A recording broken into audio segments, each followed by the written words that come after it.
warahmatullahi wabarakatuh. Perkenalkan, nama saya Aldila. Pada kesempatan kali ini kita akan melanjutkan pada video sebelumnya, yaitu mengenai materi genetik. Materi ini adalah materi kelas 3, yaitu pada semester pertama. Materi genetik terbagi menjadi dua subpart. Yang pertama adalah substansi genetik.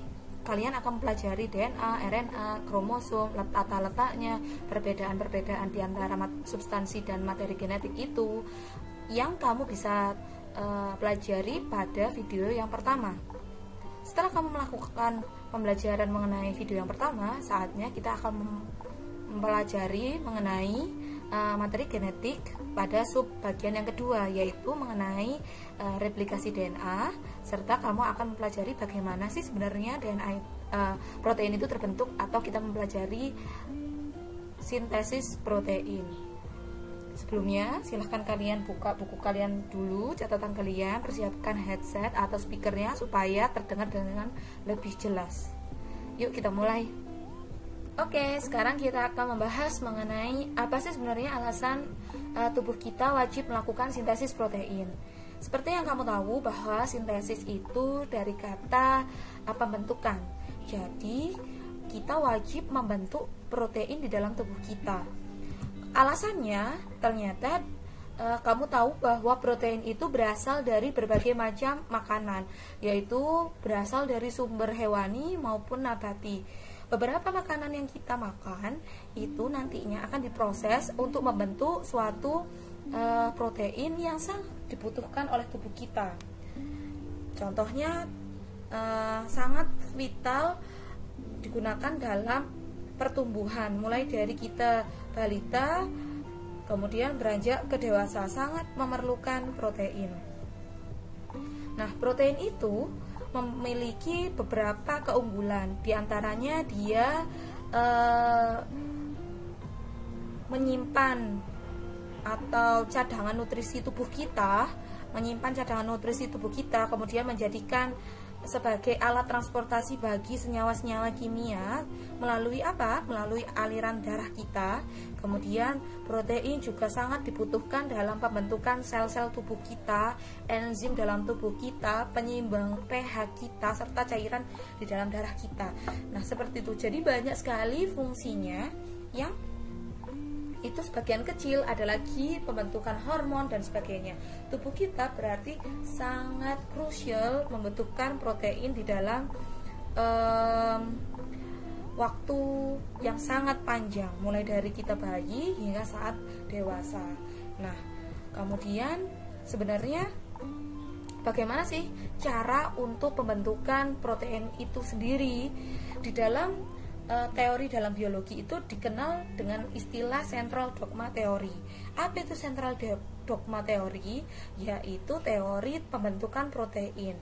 Awalnya kita lihat pada gambar berikut. Ini adalah sel hewan atau sel tubuh manusia. Nah, sel tubuh manusia itu terdiri dari inti sel atau nukleus. Nah, nukleus itu di sini diawali dari proses sebelum terjadinya sintesis protein, yaitu replikasi DNA.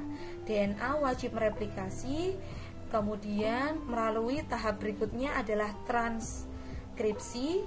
Kemudian di dalam nukleus itu hasil transkripsi akan menghasilkan mRNA.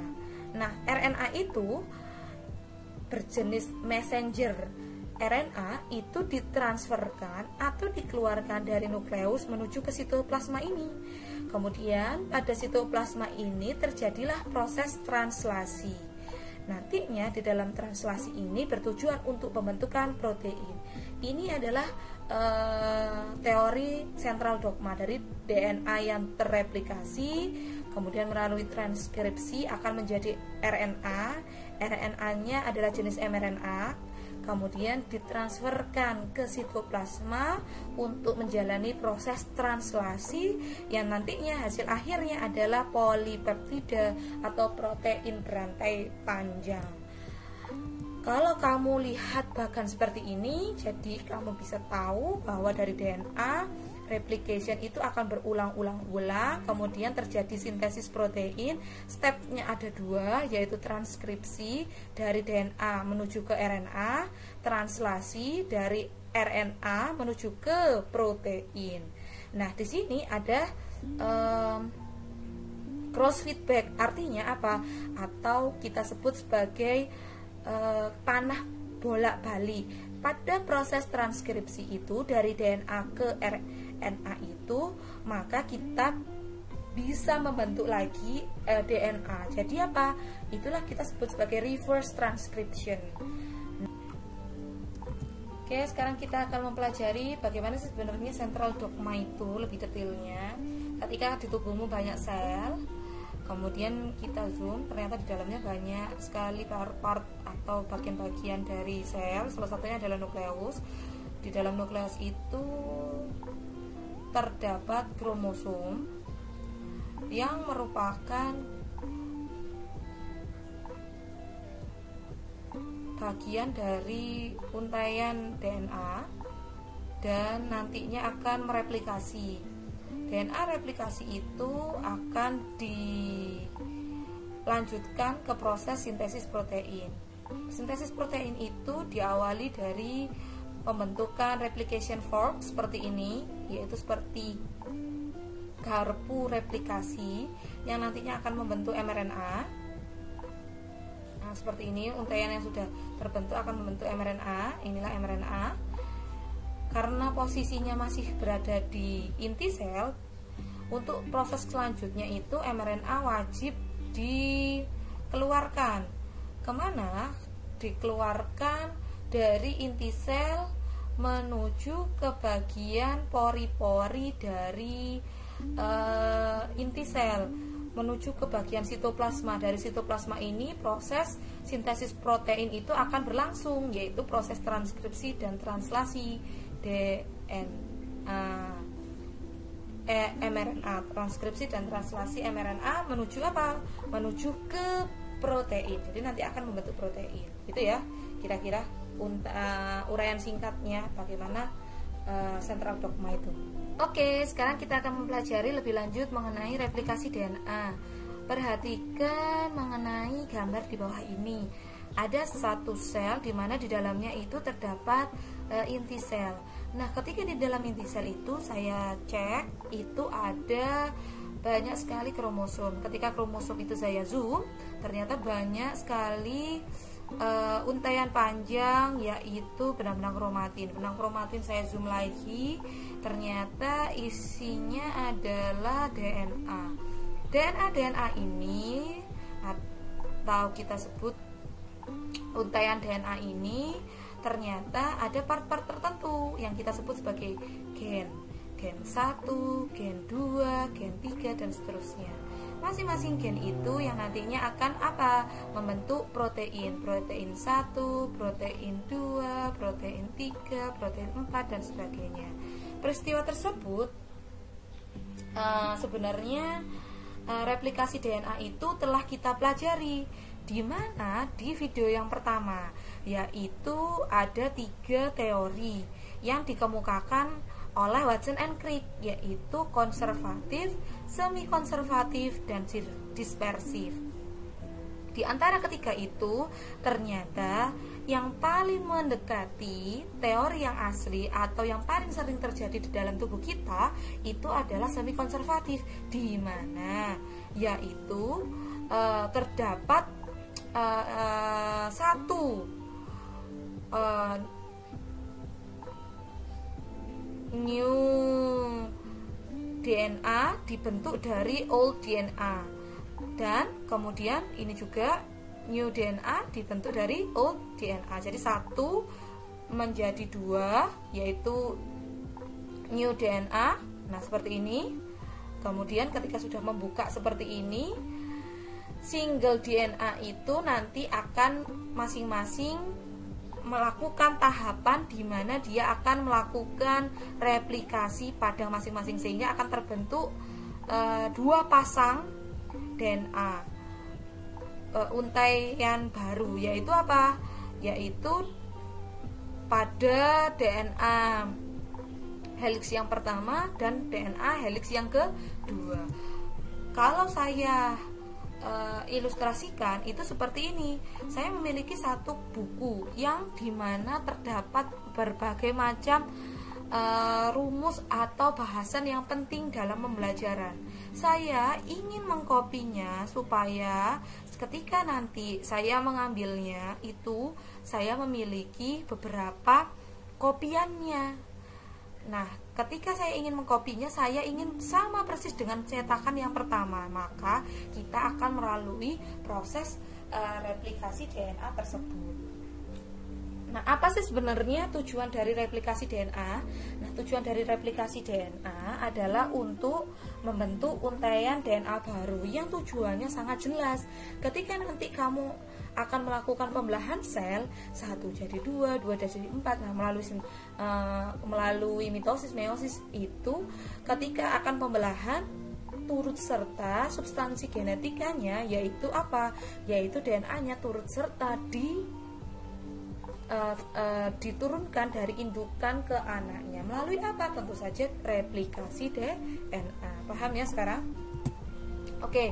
Mari kita overview dulu. Saya memiliki 3 jenis RNA. Sebenarnya ini sudah dipelajari di video yang pertama ya. Untuk mengingat materi sebelumnya, ada 3 jenis RNA yang wajib kamu pegang atau pahami terlebih dahulu, yaitu rRNA, ribosomal RNA, kemudian mRNA atau messenger RNA, dan tRNA atau transfer RNA. Nah, seringkali buku bahasa Indonesia atau buku-buku paketmu itu menggunakan bahasa Indonesia, misalnya RNA-R, yaitu RNA ribosom, kemudian RNA duta atau RNA-D, kemudian RNA transfer. Nah, seperti itu. Untuk membuat kesatuan dalam pembelajaran ini atau tidak terjadi kebingungan, maka kita menggunakan satu istilah yang sama ya, rRNA yaitu ribosomal RNA, mRNA yaitu messenger RNA, dan tRNA yaitu transfer RNA. rRNA itu seperti ini, yaitu ribosomal RNA, yaitu ada large ribosomal subunit dan small ribosomal subunit. Jadi ada 2 tangkup. Seperti misalkan saya mempunyai roti di mana roti itu yang pertama, tangkupan yang pertama atau tangkupan yang atas itu adalah tangkupan yang besar, sedangkan yang bawah adalah tangkupan yang kecil, maka kita sebut sebagai large ribosomal subunit. Nah, kemudian yang di bawahnya kita sebut sebagai small ribosomal subunit. Tujuannya apa? Tentu saja untuk membaca apa mRNA atau untuk sintesis protein. Nah, kemudian ada juga messenger RNA atau mRNA. mRNA itu kalau kamu lihat di gambar ini yang mana? Tentu saja yang ini, di mana dia mempunyai kodon-kodon atau basa nitrogen yang akan membentuk sandi atau kita sebut sebagai kodon yang nantinya akan diterjemahkan. Nah, kodon itu kita sebut sebagai apa? Coding strand atau kita sebut sebagai apa? Untaian yang akan dikodingkan atau dikodekan. Kemudian ada juga tRNA atau transfer RNA. Apa fungsinya? Itu seperti ini, yaitu tukang mentransfer. Apa yang ditransfer? Itu ada 2. Yang di bawah adalah ini, jenis AA-nya, dan juga ini. Apa itu? Yaitu adalah antikodonnya. Lebih detail kita akan mempelajari mengenai protein ya. Di sini saya mempunyai RNA atau ribosomal RNA. Nah, pada ini kita mempunyai 3 site atau 3 daerah. 3 daerah itu kita sebut sebagai EPA, yaitu kita sebut sebagai exit site, kemudian kita sebut sebagai peptidyl site dan aminoacyl site. Apa itu? Nanti kita akan pelajari lebih lanjut. Kemudian di sini saya memiliki tRNA. Nah, bentuk zoomnya seperti ini. Nah, seperti ini, yang dimana dia mempunyai amino acid atau asam amino yang terbawa di ujung, kemudian di bagian ujung yang satunya ada mempunyai antikodon. Kemudian di sini saya mempunyai mRNA. Ini mRNA ya sebenarnya. Ini mRNA. Kemudian ini tRNA-nya. Ketika saya zoom, tRNA-nya itu seperti ini. Ada amino asid, ada asam, ada antikodonnya. Sedangkan yang di bagian ini adalah apa? Ada bagian mRNA yang membawa kodon seperti yang saya sampaikan tadi. Oke, ketika ini saya zoom seperti ini amino asid, ini saya zoom seperti ini, jadi antikodonnya yang seperti ini adalah kodonnya. Oke, sip. Kemudian yang perlu kamu perhatikan lagi adalah ini struktur ribosom atau rRNA yang saya janjikan di awal. Kita akan membedah apa sih sebenarnya EPA ribosom site itu, atau kita sebut sebagai tripocket EPA, 3 pocket EPA, yaitu apa? A site, P site, and A site. Apa itu, Bu? Itu adalah area-area pada ribosom subunit besar. Jadi ada 2 jenis ribosom ya, yang bertangkupan seperti yang saya jelaskan tadi. Subunit besar itu terdiri dari EPA. E disebut exit, yang akan dikeluarkan adalah tRNA-nya. Kemudian peptidil tRNA atau kita sebut sebagai park. Apa itu? Tempat parkir awal tRNA. Jadi tRNA yang akan masuk di sini tempatnya di P. Kemudian nanti akan bergeser ke E, dilepas. Sedangkan di sini adalah A, amino asid, yaitu apa? Tempat lekatnya tRNA yang baru. Jadi ketika nanti ada tRNA masuk, itu masuk ke mana? Ke P site sebagai park, yaitu awal dari tRNA. P site, park, parkirnya di sini. Kemudian nanti akan bergeser ribosomnya.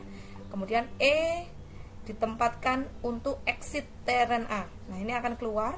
Sedangkan A itu akan masuknya tRNA baru.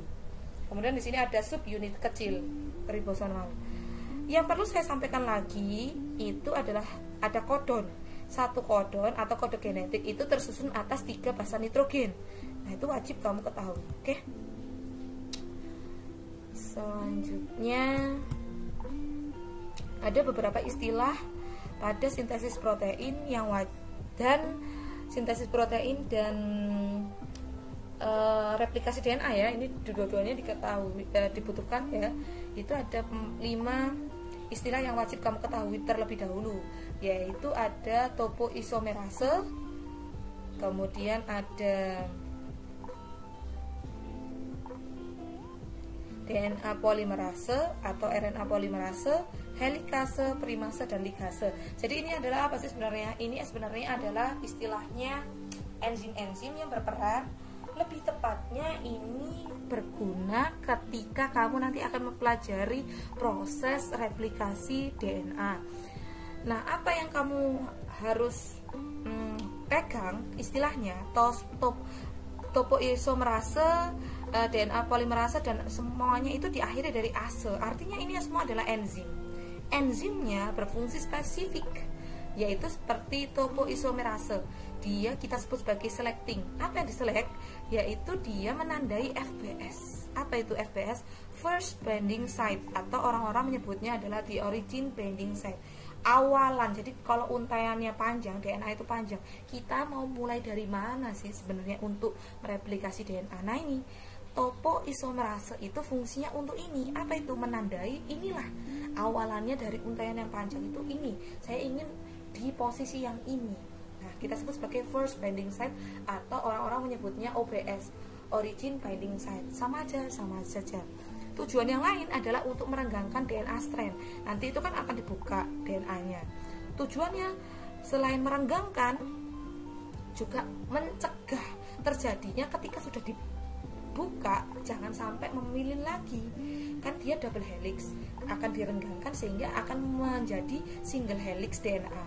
Nah, single helix DNA itu di topoisomerase itu tujuannya jangan sampai dia kembali apa? Kembali membentuk double helix, memuntir atau memelintir ke arah kanan.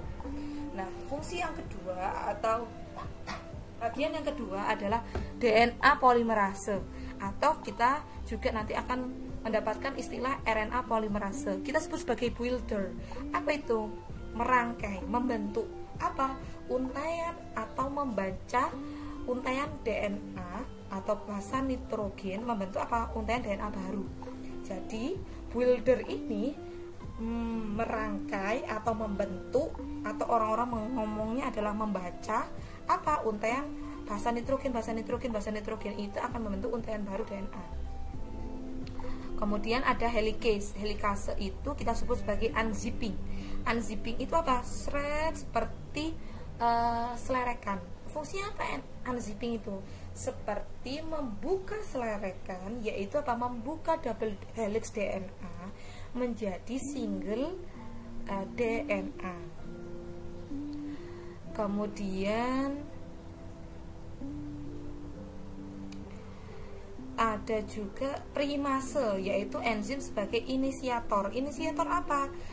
Ketika topoisomerase sudah menandai FBS, primase itu berfungsi untuk memulai apa? Signal bahwa akan terjadi replikasi DNA setelah ini. Jadi diingat-ingat ya, topoisomerase itu menandai FBS, sedangkan primasenya memberi sinyal bahwa akan dimulai replikasi di DNA di bagian yang tidak jauh dari topoisomerase tadi. Kemudian ada ligase. Ligase itu enzim yang kita sebut sebagai glue.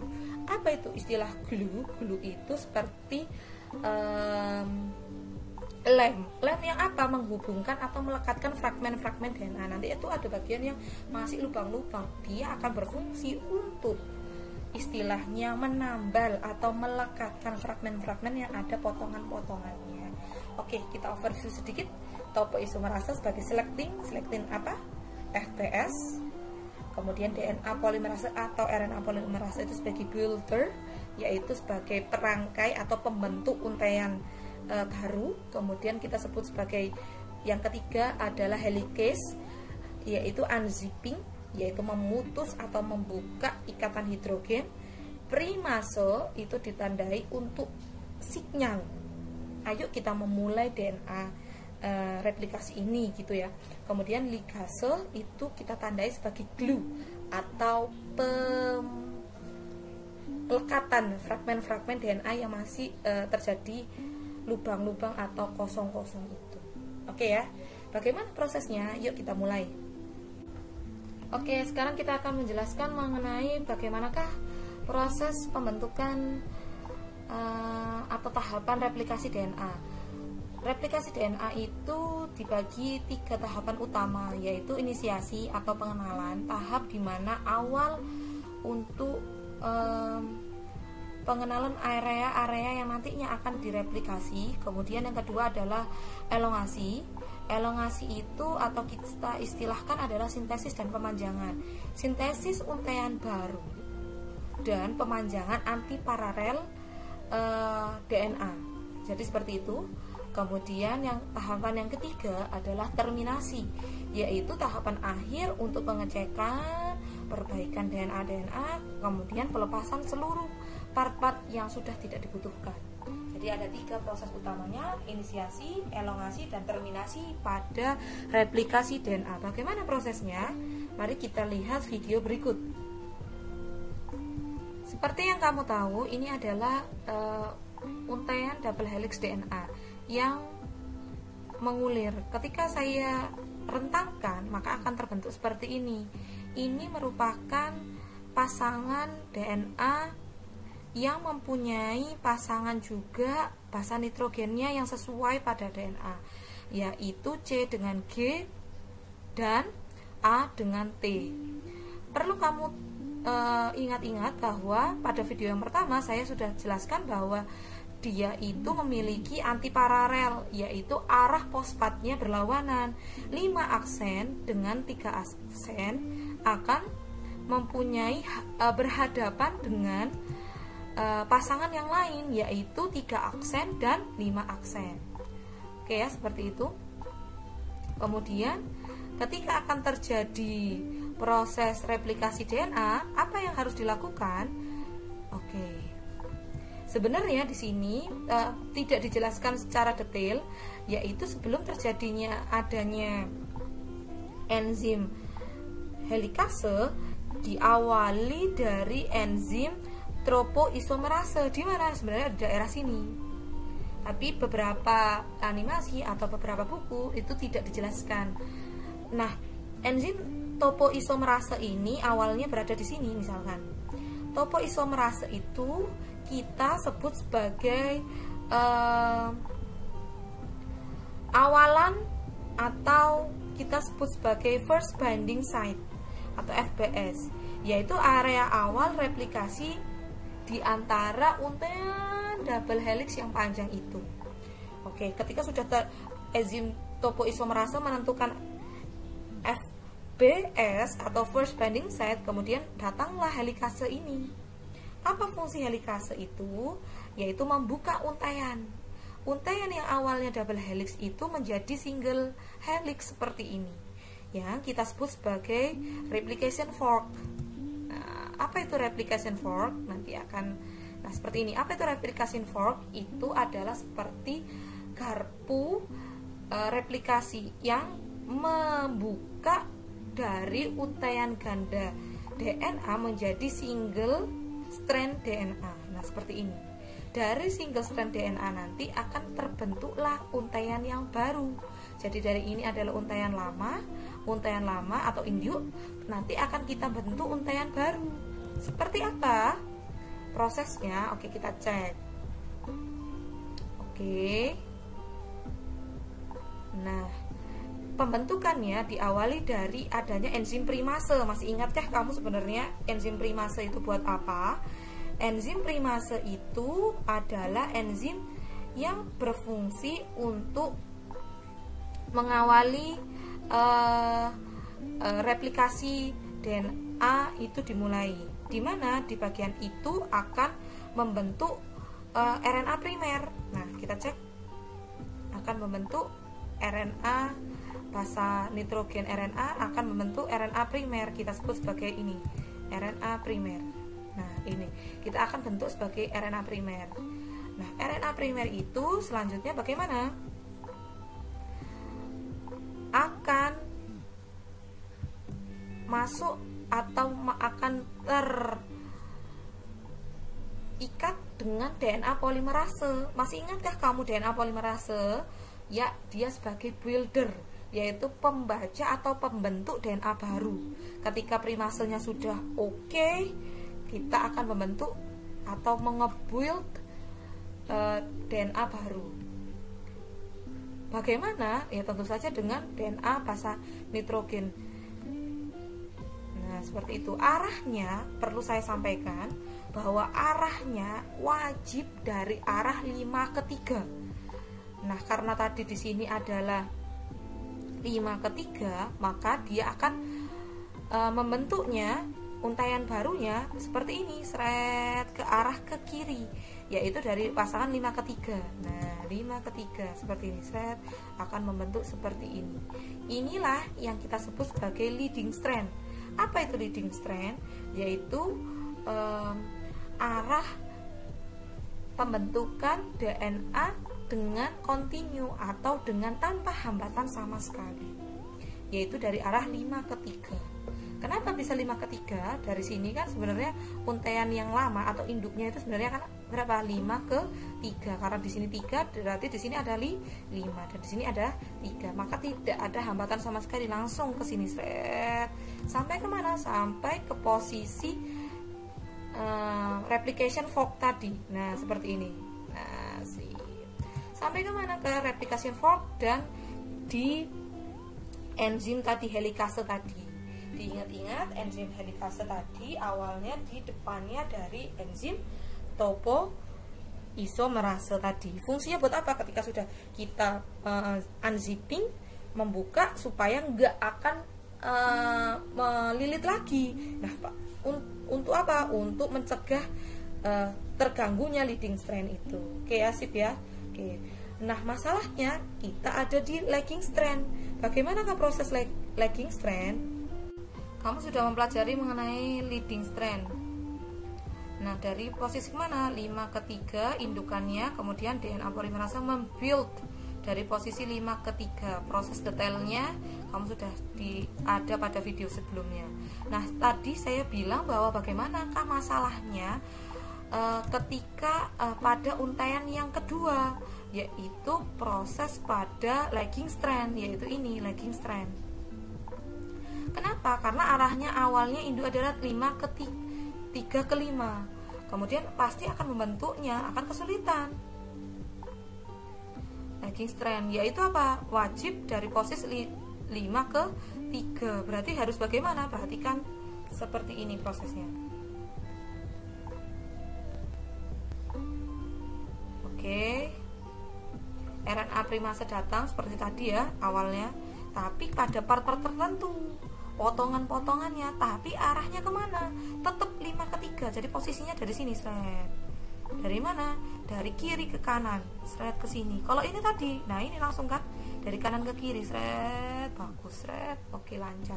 Kalau yang ini nggak boleh. Kenapa? Karena ini 5, di sini 3, di sini 3. Nah nggak boleh, karena sehingga dia harus apa? Ke sini. Sehingga apa? 5 ke 3. Oke, primase DNA primer datang, kemudian DNA polimerase 3 datang. DNA polimerase 3 datang fungsinya untuk apa? Setelah ada short primer tadi atau short RNA primer tadi, DNA polimerase 3 datang untuk membentuk potongan RNA baru dari arah 5 ke 3, seret. Nah, inilah membentuk apa? Nah, dari potongan RNA baru dari 5 ke 3. Kemudian datang nih DNA polimerase 1. DNA polimerase 1 datang, fungsinya untuk apa? DNA polimerase 1 tadi datang, fungsinya untuk menggantikan DNA polimerase DNA, basa nitrogen DNA ke basa nitrogen DNA, dari RNA ke DNA. Nah, 5-3 nya sudah terbentuk. Wes. Kemudian ligase fungsinya datang nih. Enzim ligase, bagian tadi yang masih fragmen-fragmen atau bagian yang terpotong-potong akan di glue. Ligase itu glue, yaitu fungsi adalah apa? Melekatkan. Nah, kita coba melekatkan bagian yang mana? Bagian yang tadi dilekatkan. Nah, sehingga tidak ada terjadi apa? Ke potongan-potongan. Oke, sekarang berarti kita cek. Nah, seperti ini terus. Nah, akan seperti ini. Nah, jadi bisa kita simpulkan. Nah, ini tadi prosesnya. Ini adalah leading strand dari posisi mana? Indukannya 53, anakannya 53. Pas langsung. Sedangkan lagging strand karena indukannya 35, maka untuk membentuk baru nggak boleh dari 35, maka apa? Dibentuk setengah-setengah, sedikit-sedikit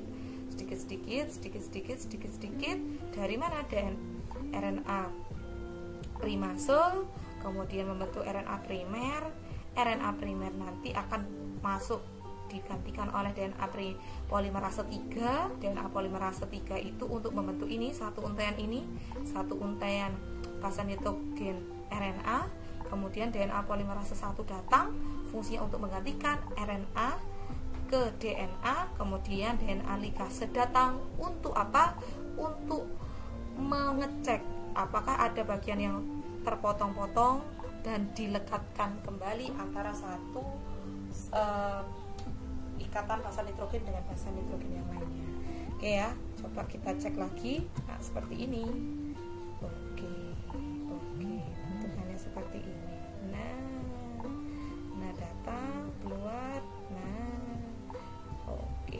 seperti itu ya prosesnya. Oke, secara garis besar video tadi saya sudah rangkum seperti ini. Diawali dari enzim topoisomerase berikatan dengan double helix. Masih ingat ya tadi ya, double helix membentuk apa? FBS, first binding site, atau OBS, origin binding site, yaitu penentu awal replikasi itu yang bagian mana sih di antara yang panjang itu, dan juga untuk merenggangkan ikatan double helix dan mencegah supaya nggak akan mempluntir lagi. Kemudian enzim helikase tadi datang ngapain? Unzipping. Masih ingat tadi membuka. Habis membuka ngapain? Membuka ikatan double helix, kemudian menjadi apa? 2 single strand DNA. Jadi single strand 1 atas, single strand yang bawah juga. Bagian yang atas disebut leading strand, bagian yang bawah kita sebut sebagai lagging strand. Ingat, jangan pakai atas bawah, tetapi arahnya. Leading strand itu diingat-ingat leading 5-3. Sedangkan lagging dari kata nge-lag, jadi pasti nanti akan nge-lag per part dari antara berapa? 3 ke 5, karena dia sifatnya adalah anti paralel. Oke ya. Kemudian ada aturan. Ketika akan membentuk DNA baru, maka DNA polimerase itu harus membacanya dari posisi 5-3. Untuk leading strand oke saja, karena dia apa? Tidak ada masalah. Dari 5-3 indukannya tentu saja akan apa? Akan membentuk 5-3 secara apa? Dari kiri ke kanan, dari kanan ke kiri oke. Karena apa? Karena tidak ada hambatan. Diawali dari apa? Enzim primase datang untuk membentuk RNA primer yang kayak tadi, sehingga apa? Disusul oleh DNA polimerase untuk nge-build atau nge-builder, membentuk DNA baru dari arah 5-3, 5 aksen ke 3 aksen tanpa hambatan sama sekali. Inilah proses leading strand replikasi DNA. Oke, ini ya arahnya 5-3, kemudian ini induknya. Kemudian di sini adalah anakannya 5 ke 3. Oke, seret. Nah, tanpa ada hambatan sama sekali 5-3. Kemudian anakannya dari 5 ke 3. Oke, tidak ada hambatan sama sekali. Kemudian masalahnya di sini. Leading strand oke, lagging. Nah, harus nge-lag. Apa itu? Ada titik seperti ini kita sebut sebagai bagian yang E. Apa itu bagian yang E? Nah, ini seret.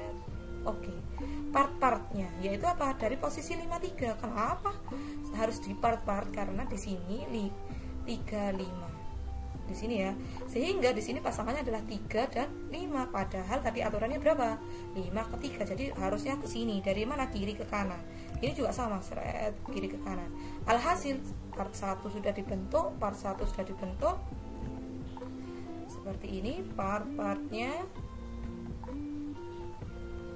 Part-partnya sudah dibentuk. Nah, ini kan ini awal, ini sudah. Kemudian part-partnya, nah, bentukan yang pertama, kemudian bentukan yang kedua. Nah, part-partnya itu ketika sudah terbentuk part-partnya seperti itu, diawali dari apa caranya? Nah, ini saya sudah merangkumkan begini caranya. Nah, pada lagging strand DNA polimerase nggak bisa langsung tuh, karena arahnya dari 3 ke 5, sehingga dibantu oleh RNA polimerase untuk apa? Sebagai penentu fps, dimana awalnya tentu saja dari awal kita seperti tadi, yaitu apa? RNA primase. Ini salah ya, ini bukan RNA polimerase ya, RNA primase ya. Jadi di sini kita coba cek ini ya, RNA primase dibantu oleh RNA primase sebagai penentu fps. Nah, ini diganti primase, salah ketik, atau kita sebut sebagai primase, bagian dari enzim primase. Oke, ini dicatat saja. Oke, dibantu oleh primase sebagai penentu fps. Nah, DNA polimerase itu datang kemana? Ke bagian yang sudah ada tadi, yaitu apa? Bagian yang kita sebut sebagai RNA primer. Nah, RNA primer yang sudah dibentuk itu akan membentuk short RNA primer, short RNA primer, short RNA primer. Itu akan didatangi oleh RNA polimerase. Dari arah mana? 5 ke 3. Artinya apa? Tadi potongan, sepotong 5-3, sepotong lagi 5-3 lagi, dan sebagainya. Nah, datang nih DNA polimerase langkah 8, DNA polimerase 3 datang. Ngapain? Membentuk potongan dari RNA itu ke nukleotida baru, yaitu apa, dari RNA-nya ini dari arah 53. Nah, ini membentuk apa? RNA baru atau nukleotida baru. Nah, kemudian digantikan oleh DNA polimerasa 1, yaitu apa? Menggantikan RNA ke DNA. Kemudian ada potongan yang tadi, potongannya diikatkan oleh ligase. Sudah terbentuk seperti itu, maka apa? Selain dia ligase itu untuk mengelem atau mengelekatkan DNA fragmen Okazaki tadi, maka kita juga akan memberikan fosfat di bagian ini. Nah, membentuk DNA yang utuh, membentuk ikatan yang utuh, terbentuklah double helix. Jumlahnya berapa? 2, yaitu apa? Dari atas dan bawah, yaitu atau dari leading strand dan lagging strand. Itu ya, silakan kalian tulis kembali bagaimanakah proses pembentukan replikasi DNA itu. Oke, sebelumnya kamu sudah mempelajari mengenai replikasi DNA. Nah, ketika kamu sudah mempelajari replikasi DNA dan sudah memahaminya, kamu boleh lanjut ke tahapan berikutnya, yaitu sintesis protein. Jika kamu belum memahami mengenai replikasi DNA, silahkan kamu ulangi video yang tadi, kamu ulangi sekali lagi dan pelajari lebih lanjut. Yuk, kita masuk ke sintesis protein. Untuk sintesis protein itu ada 2 step, yaitu transkripsi sama transklasi. Mentranskrip itu adalah membaca, mentranslasi itu adalah apa? Pembentukan, atau istilahnya adalah untuk membentuk protein baru, yaitu polipeptida. Nah, transkripsi itu posisinya di nukleus, sedangkan translasi posisinya di sitoplasma. Jadi kalau ketika ada seperti ini, kita mulai dari transkripsi ya, itu tempatnya di mana? Nukleus. Stepnya ada 3. Tahapannya yang harus urut, yaitu inisiasi, itu pengenalan. Jadi kalau hubungan itu pertama kali itu mengenal apa? Dari DNA yang panjang, bagian mana sih sebenarnya yang mau kamu bentuk protein, di mana awalnya. Nah, itu dari inisiasi. Kemudian elongasi itu tes, cek kecocokan. Apa itu? Ketika sudah cocok, pasangannya kodon dengan antikodon, template dengan non template-nya, nah itu akan apa? Jalan bareng, yaitu apa? Membentuk mRNA baru. Nah, ketika sudah terbentuk mRNA baru, akan membentuk proses yang ketiga, yaitu terminasi. Apa itu terminasi? Pemutusan mRNA, kemudian penglepasan semua komponen-komponen yang ada di proses transkripsi ini. Berarti tujuan awalnya apa? Pengubahan DNA menjadi mRNA atau messenger RNA. Oke, stepnya ada 3, seperti yang saya sebutkan tadi, inisiasi, elongasi, dan terminasi. Inisiasi itu awalnya berasal ketika ada promotor site. Apa itu promotor site? Itu adalah area pertanda awalan di manakah ketika DNA itu mau dibentuk proteinnya. Ibaratnya mirip-mirip seperti job disk-nya pada pada enzim primase. Nah, itu apa? Awalannya. Nah, ini pada proses ini diawali dari adanya promotor site. Nah, promotor site itu ketika ada, masuk dong ke tahapan yang kedua, yaitu elongasi. Apa itu? Penjajakan atau pengenalan. Cocok enggak? Apanya? RNA polimerase itu datang ke untaian DNA. Untuk apa? Mulai membaca nitrogennya, pasar nitrogennya. Nah, pasar nitrogen yang dibaca itu adalah yang template. Saya ulangi, yang akan dibaca itu adalah yang template atau antisense-nya.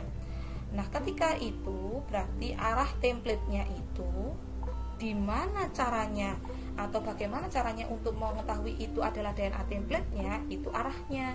Arahnya itu DNA template itu punya 3' menuju 5'. Jadi nanti akan membentuk untaian baru. Dari mana? Dari 5' ke 3' mRNA baru. Nah, seperti itu. Kemudian terjadi terminasi. Apa itu terminasi? Yaitu RNA polimerase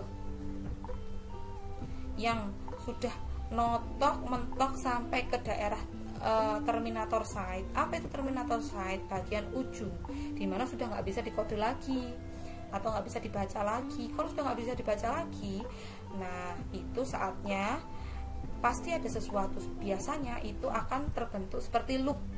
Jadi DNA-nya nggak bisa dibaca karena ada lekukan gitu. Ketika ada lekukan seperti itu, maka prosesnya akan proses disosiasi. Apa itu disosiasi? Itu pemutusan diri atau pemutusan mRNA serta pemutusan semuanya, dari mulai pelepasan semuanya, pelepasan dari mulai indukan DNA template serta RNA polimerase serta mRNA yang sudah dibentuk tadi, semuanya dilepas untuk menuju ke proses step berikutnya. Nah itu ya, lebih jelasnya kita lihat animasi berikut. Oke, kita mulai bagaimanakah proses transkripsi itu. Ada RNA polimerase, di situ ada promotor. Ingat tadi promotor untuk apa? Sebenarnya di sini ada namanya sigma faktor. Sigma faktor itu juga untuk membantu RNA polimerase. Gak apa-apa, gak usah diperhitungkan. Oke, oh di situ menempelnya promotor. Oke, berarti RNA polimerasenya dari situ. Nah, akan membentuk apa? Ingat. Oke, dari mana? Template strand. Dari mana tadi template strand? Mempunyai ciri adalah dari 3' menuju ke 5'. Ini adalah templatenya. Artinya inilah yang nanti akan dikode atau dibaca. Nah, kemudian akan membentuk apa? Membentuk untaian mRNA. Untaian mRNA itu berarti dari mana? Dari prosesnya pembacaan basa nitrogen pasangannya purin dan pirimidin. Kamu sudah belajar A dengan T dan sebagainya, C dengan G dan sebagainya. Kemudian apa? Diubah karena ini akan membentuk mRNA, maka nanti akan diubah menjadi U. Nah, oke, sip. Nah, oke. mRNA yang dibentuk itu dari 5' ke mana? Tentu saja nanti di ujungnya sampai ke ujung sekali. Oke, prosesnya masih membaca.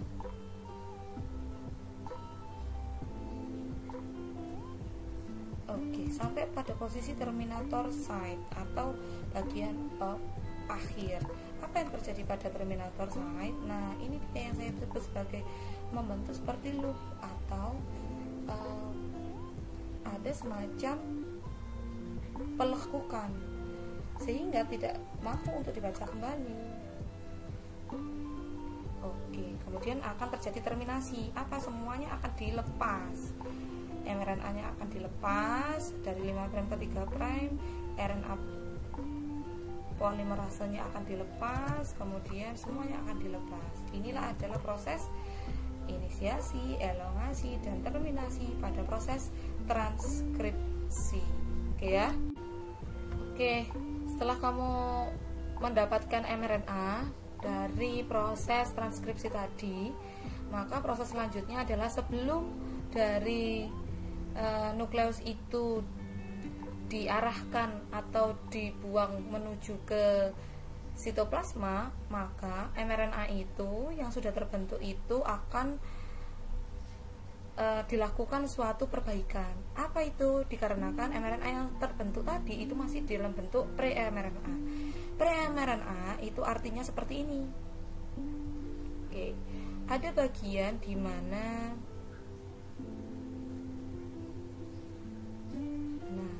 ini dia. Apa itu? Ada bagian di mana ada ekson dan intron serta ekson, intron dan seterusnya. Apa itu? Bagian yang terkode dengan baik dan ada yang tidak terkode. Nah, bagian yang terkode itu kita sebut sebagai ekson. Bagian intron itu tidak terkode. Artinya di tengah-tengah ini intron ini harus dibuang. Sehingga yang sudah dikode tadi satu dan sudah dikode lagi yang kedua itu bisa digabung dengan cara seperti apa? Nah, seperti ini kita sebut sebagai Splicing apa? Atau pemutusan. Yang diputus apa? Bagian intronnya dibuang, sehingga ekson dan ekson itu akan bergabung. mRNA-nya satu dengan lainnya, pre-mRNA itu yang bagian intronnya itu dibuang, sehingga hanya akan terdapat mRNA yang baik, yaitu yang mempunyai kode genetik. Kemudian nanti akan masuk ke bagian sitoplasma karena sudah terbentuk mRNA sejati. Oke ya. Oke, langkah selanjutnya adalah translasi. Translasi adalah proses lanjutan dari transkripsi. Kalau kamu sudah memahami tentang transkripsi, sekarang kita akan masuk ke translasi. Hasil dari mRNA tadi itu akan dibawa kemana? Proses translasi itu tentu saja ke sitoplasma. Nah, stepnya masih sama, inisiasi, elongasi, dan terminasi. Inisiasi itu pengenalan dari mRNA yang panjang, proses manakah yang harus kita baca atau harus kita bentuk proteinnya. Kemudian elongasi itu tek kecocokan, yaitu apakah nanti pasangannya tepat antara mRNA dengan RNA-nya atau kodon dengan antikodonnya. Kemudian terjadi jalan bareng, artinya apa? Pembentukan polypeptide chain yang sangat panjang. Kemudian terjadi proses terminasi, yaitu apa? Proses terminasi itu pemutusan. Apa yang diputuskan? Polipeptidanya semuanya itu akan diputuskan berikut dengan semua komponen dari proses translasi. Sebenarnya apa tujuan dari translasi? Tentu saja perubahan mRNA menjadi polipeptida.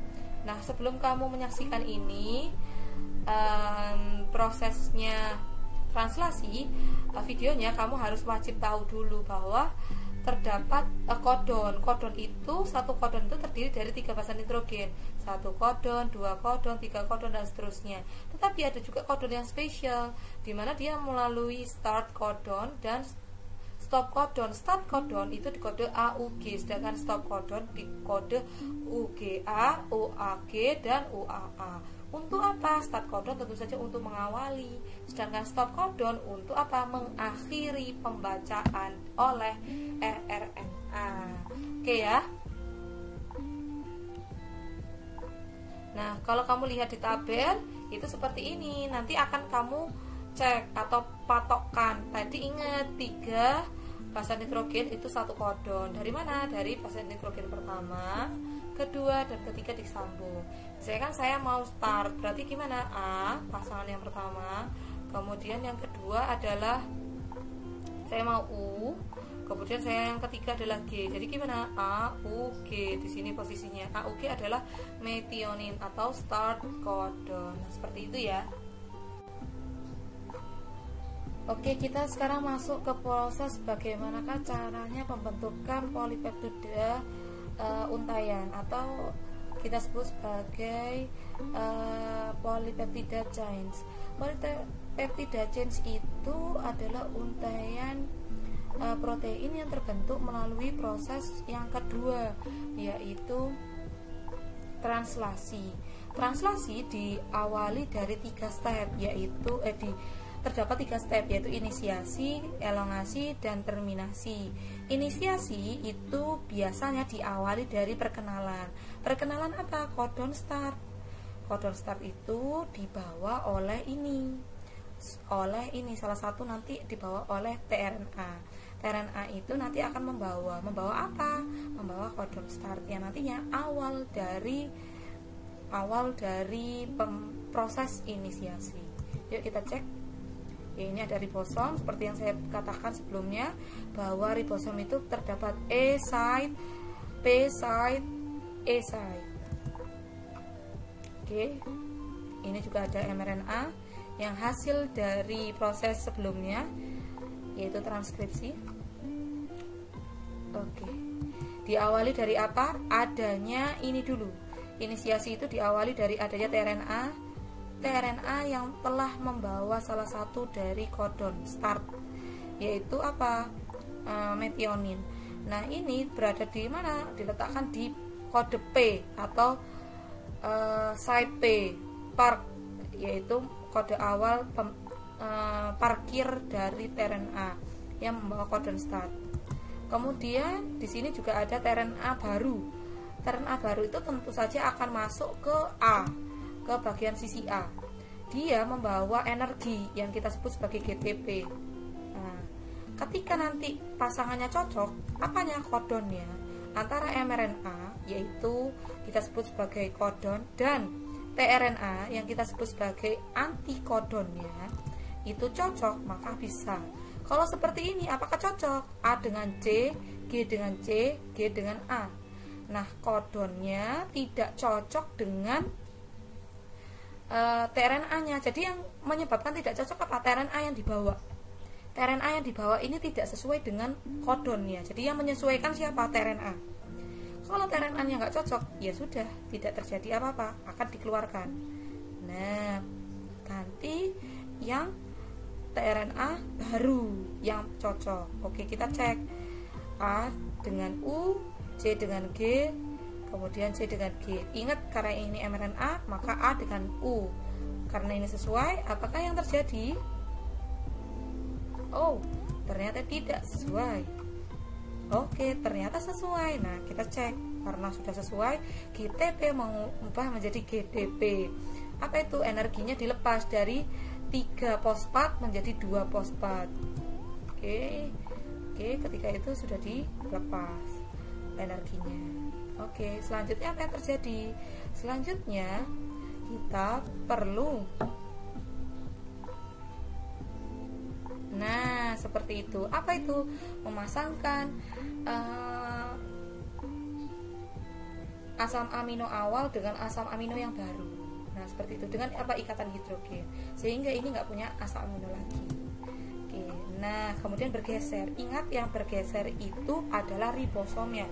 Kebanyakan buku-buku serta animasi yang berada di luar itu yang bergerak itu adalah kodonnya. Perlu saya sampaikan dan saya luruskan bahwa yang bergerak adalah subunit besar pada rRNA. Jadi yang bergerak apanya? Ribosomnya, subunit besarnya. Jadi nanti kalau ada animasi atau dari buku lain yang bergerak adalah mRNA-nya, itu kurang tepat. Jadi posisinya sudah berubah. Yang awalnya dari P site menuju ke exit site, sedangkan yang ini tadi dari A site menuju ke bagian P site. Sehingga apa? Nah, terjadi apa? Kekosongan pada A site.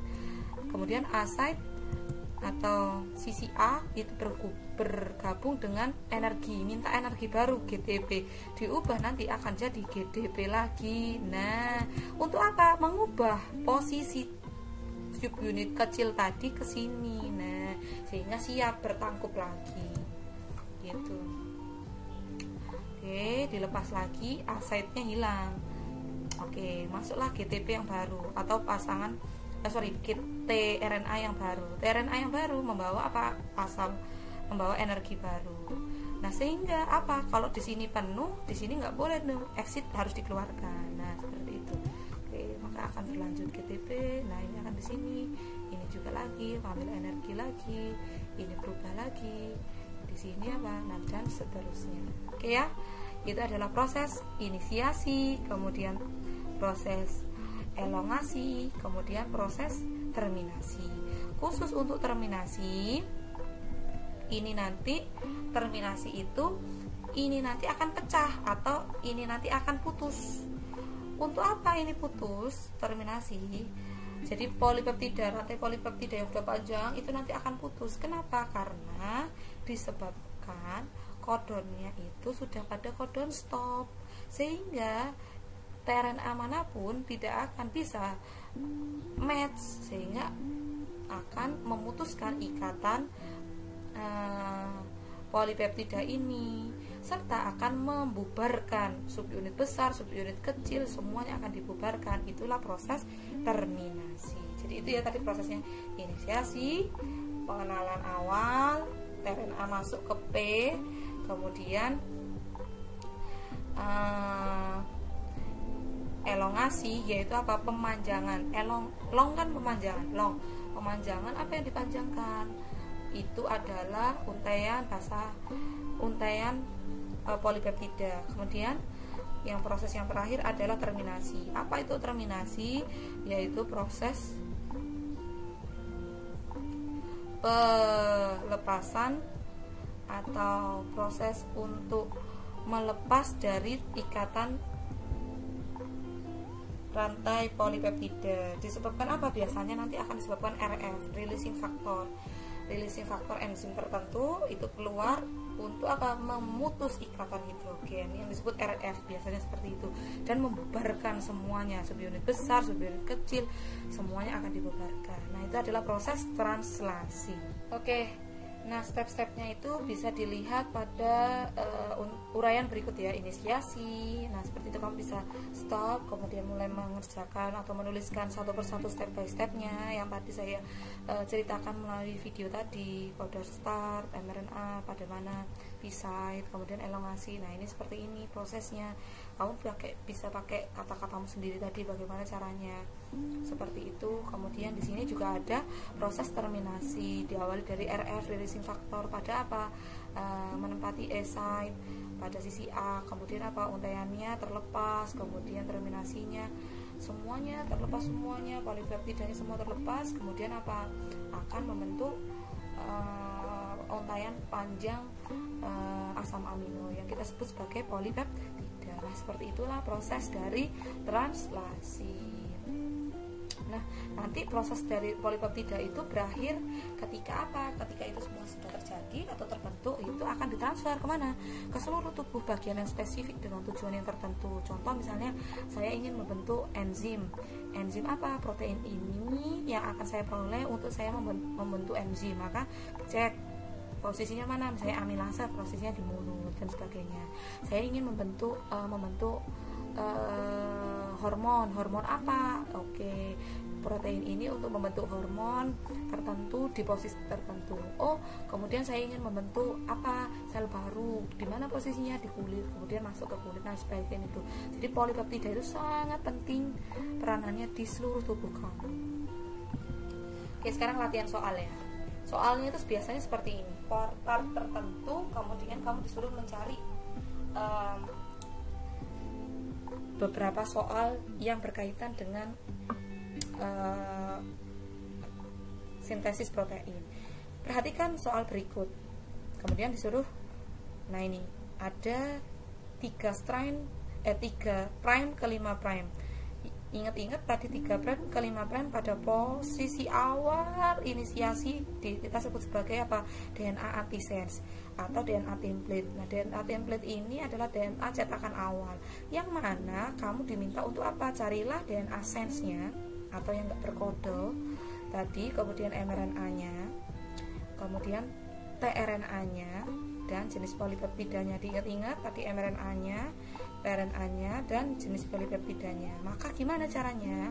Karena sudah terbentuknya seperti ini adalah DNA template atau DNA antisense dari 3' ke 5'. Jadi kita bentuk lawannya, yaitu lawannya apa? DNA sense atau DNA non template. Gimana? Kita letakkan misalnya seperti tadi videonya tadi kan di atas, maka nggak masalah. Seperti ini, nanti kamu balik di bawahnya nggak masalah. Kebetulan saya taruhnya di atasnya sini. Jadi ketika sudah terbentuk TAC, maka AAA, GGG, GTA, TAT, ATG ini adalah apa? 1 pasang kodon, 2 pasang kodon, 3 kodon, 4 kodon, dan seterusnya. Kemudian dicari apa dulu? DNA sense. Nah, ini ya, DNA sense itu adalah anti paralelnya 3 sense, 5 sense, 5 sense, 3 sense, berarti cocok. Maka gimana caranya? Karena ini DNA, maka apa? Ikut aturan DNA. A diubah menjadi T diubah jadi A, atau C diubah jadi G, atau G diubah jadi C. Nah, seperti itu. Cuman apa? Apple tree, masih ingat nggak? Apple tree, A dipasangkan dengan T, kemudian apa? Car garage, yaitu apa? Car di garasi, C dengan G. Nah, berarti gimana? Berarti kamu bisa mengubahnya seperti ini. A, T, A, kemudian A ke T dan seterusnya, A kemudian TDD dan seterusnya. Ini kan masih DNA sense.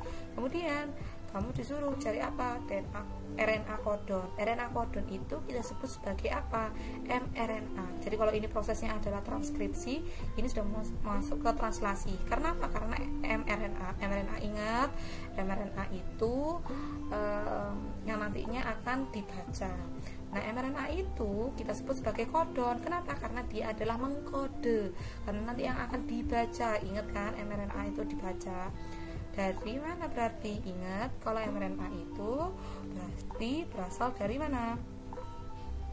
Nah, seperti ini. Jangan dari DNA antisense, tetapi dari mana? Dari DNA sense. Nah, seperti ini.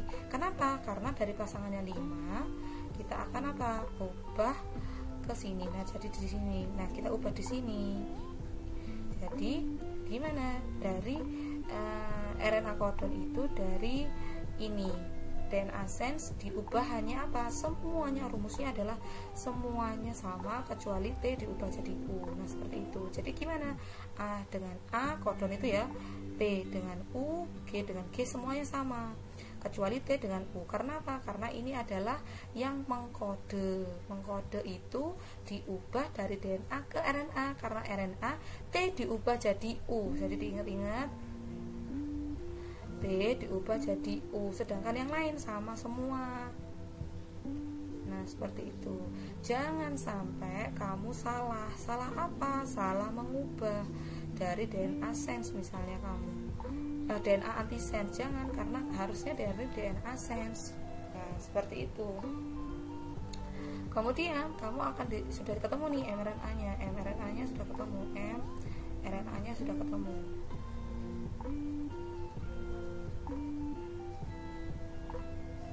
Kalau kamu mau cara manual, sebenarnya bisa aja.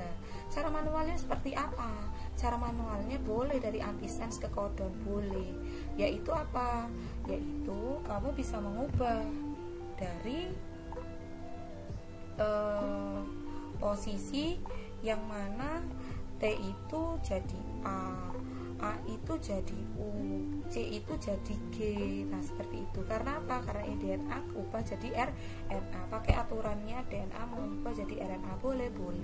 Tetapi lebih cepat itu biasanya dari DNA sense menuju mana? Diingat-ingat langsung ke DNA RNA kodon. Nah, seperti itu. Semuanya sama persis. A, T, G, T, T, T, C, C. Nah, itu semua sama kecuali T yang saya hijau-hijau berubah jadi U dan sebagainya. T jadi U. Nah, seperti ini. C ini tetap karena nggak akan berubah karena dia nggak coding kan dia. Nah, ininya coding atau kodon. Nah, kemudian kita cari apa tRNA-nya. Nah, tRNA itu adalah perubahan dari apa? Perubahan dari RNA kodon. Kamu bisa langsung bisa. Sehingga apa? Bisa dari A ke U, kemudian U ke A, G dengan ke C. Karena apa? Ini kan kodonnya, ini pasangannya anti kodonnya, boleh. Sehingga bisa kayak gitu cara pertamanya. Sehingga kamu bisa lihat A pasangannya adalah U pasangannya dengan A, G dengan pasangannya dengan C, U dengan A dan seterusnya, G dengan G bisa. Tetapi juga kamu bisa pakai cara yang kedua. Apa itu? Dari DNA antisense diubah menjadi RNA antikodon. Nah, seperti ini. Boleh Bu, boleh. Ingat, kalau mengubahnya dari DNA antisense, anti itu harus diubah juga anti. Itu kata kuncinya, anti sama anti. Sense itu dengan kodonnya. Nah, ini ya, sense dengan kodonnya. Oke, sense dengan kodonnya. Jadi apa boleh Bu? Boleh. Dengan cara apa? T diubah jadi U, semuanya sama persis. Pakai cara ini. T dengan U, O yang diubah, yang lainnya sama. Atau kamu juga pakai bisa cara manual. Ini tadi, ini diubah jadi ini, A jadi U jadi A, boleh. Nah, kemudian membentuk polipeptida. Polipeptida, ingat tadi dari mana? Polipeptida itu bukan berasal dari antikodon, tetapi berasal dari kodon. Nah, dari mana berarti? Dari sini. Nah, dari kodon. Dari kodon berarti apa? A, U, G, cek. Berarti cek mana? ceknya dari bukumu di halaman 91 atau dari tabelmu. AUG. Nah, AUG itu adalah apa? Methionine start. Tahu dari mana AUG itu methionine start? Nah, perhatikan sini. AUG.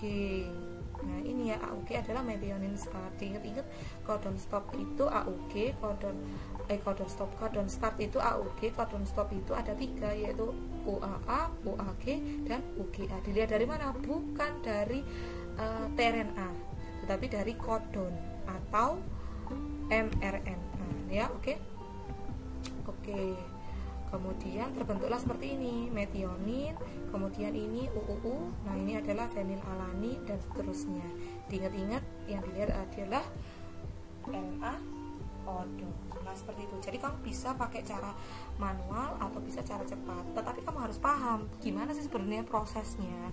Jadi prosesnya kalau mau dilihat itu kan prosesnya, kalau mau diprosesnya dari DNA antisense template-nya, terus kemudian diubah jadi apa? DNA sense. Dari sense langsung menuju kemana? RNA codon. Nah, kemudian dari RNA codon itu kamu bisa cek atau mengubahnya secara langsung, yaitu apa? RNA codon itu berasal dari DNA sense dikarenakan kamu hanya mengubah T dengan U yang lain sama, atau kamu dengan cara manual boleh dari DNA antisense ini diubah secara manual ke RNA codon. Tapi ingat tata caranya DNA mengubah ke RNA.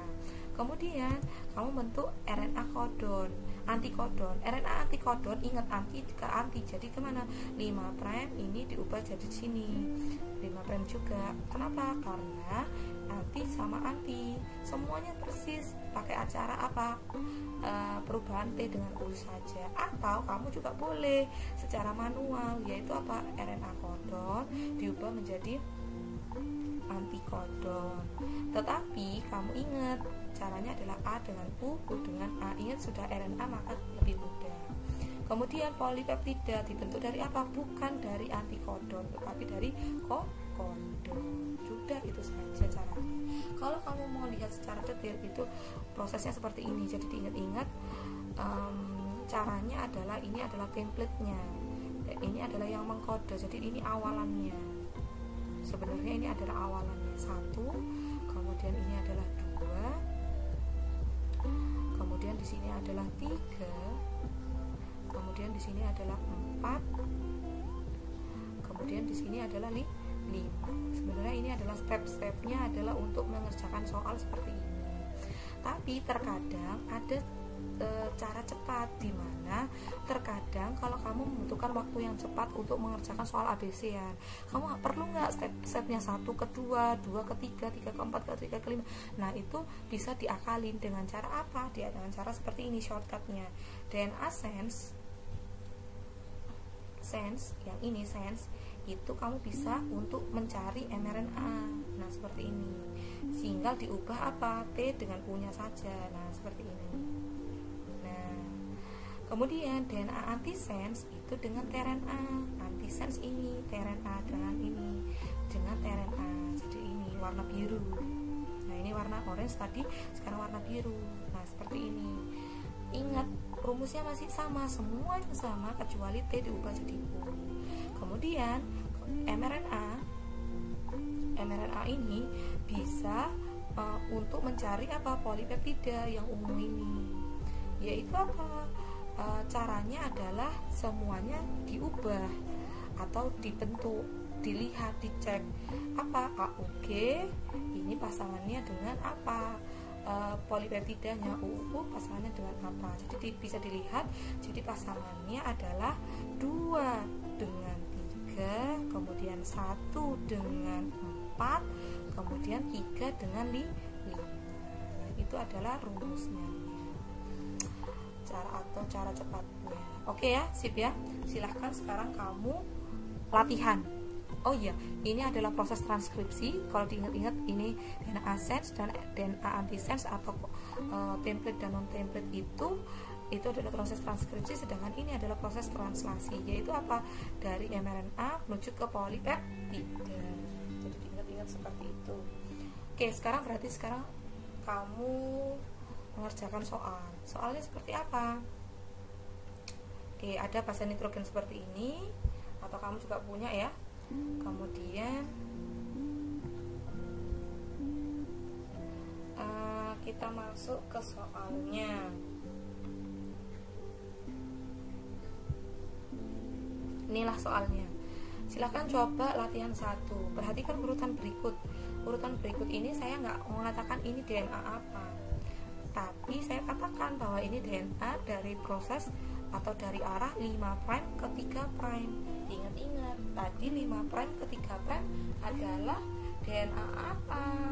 Iya, kamu tulis sendiri di sini, DNA sense atau antisense. Kemudian kamu cari DNA pasangannya atau antiparalelnya, yaitu posisi 3' ke 5'. Kalau di sini antisense, di sini sense. Kalau di sini sense, berarti di sini antisense. Nah, seperti itu. Kemudian kamu pakai cara yang tadi, mRNA, RNA, dan jenis polipeptidanya. Kalau pakai cara yang tadi ya, yang persis kayak tadi ya, pakai teknik untuk ya ini seperti ini ya tadi. Berarti tadi dari 5' ke 3'. Nah, berarti dia diketahuinya dia betul DNA sense. Kalau DNA sense, kemudian kamu apa? Bisa pakai cara seperti ini. Silahkan kamu tentukan RNA codonnya bagaimana, kemudian bagaimana caranya untuk membentuk itu. Oke ya. Yes.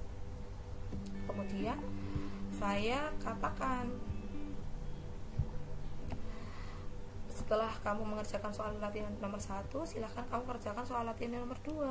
Latihan nomor 2 itu sekarang diketahui DNA sense atau antisense, karena di sini ada 3' dan 5'. Di sini cuma cari polipeptidanya saja, artinya kamu tidak perlu mengerjakan semua, hanya bagaimana shortcutnya dari DNA ini menuju ke polipeptidanya apa.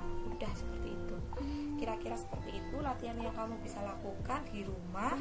Nanti kita akan bahas di pertemuan berikutnya. Jadi pertemuan berikutnya itu kita akan membahas ini lebih detail serta latihan soal untuk persiapan UTS. Biasanya seperti itu. Oke, terima kasih atas perhatiannya. Silahkan kamu pelajari lagi, harus dan wajib, terutama soal-soal yang saya sampaikan nomor 1 dan 2.